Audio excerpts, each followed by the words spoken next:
Okay, what's going on, guys? We're going to do question 15 today. This is from SAT number 16, and the question reads, in lines 61 through 64, the author includes the quotations from Borgonovi, most likely to something. So here, the way to solve this is we want to go back to line 61, 64, and we want to ask ourselves, basically, what is the point of the author including this quotation? And, there's a couple questions you can use to sort of calibrate this. You can ask yourselves, like, what would be missing if this came out? What was the author trying to do to put this in? How does this contribute to the meaning overall, etc.? So let's go down here. So here's the quote that we're talking about. And we see it's from this London School of Economics social scientist. And the quote says, it could be that there's a very short, narrowly defined in time and space bump in happiness that doesn't shift your overall happiness in any meaningful way. So this by itself doesn't tell us too much. So what we want to do is step outside of these lines and look at the overall context.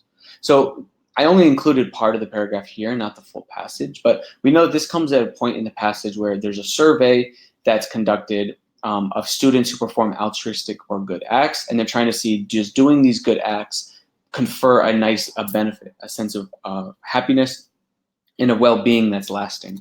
And basically what they found, and that says here, is interestingly though, so what they found is that yes, doing good deeds does increase well-being. But interestingly though, students who spaced the kind acts out, which means performing them on different days, didn't experience the same happiness boost. The work suggests that altruistic acts may need to be frequent, meaning you need to do a lot in a day, right, in order to confer a lasting change in well-being, right? And then basically we get this quote here, which says, it could be that basically there's a very short bump in happiness, but it doesn't shift your overall happiness.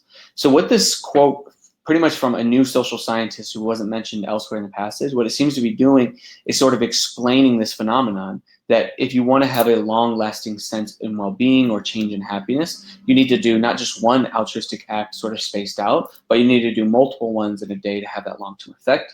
And this is sort of explaining that. So let's choose an answer choice that will kind of match that. So we'll look at A.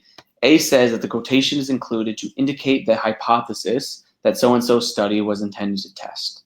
So this is basically saying that the quotation contains the hypothesis of the test, which it doesn't. The quotation doesn't have any hypothesis. It definitely doesn't have the hypothesis that this scientist here was testing, and it doesn't make sense because we already went through the study, through the methodology, so it wouldn't make sense to introduce the hypothesis after we've already gotten to the conclusion, so we could get rid of A.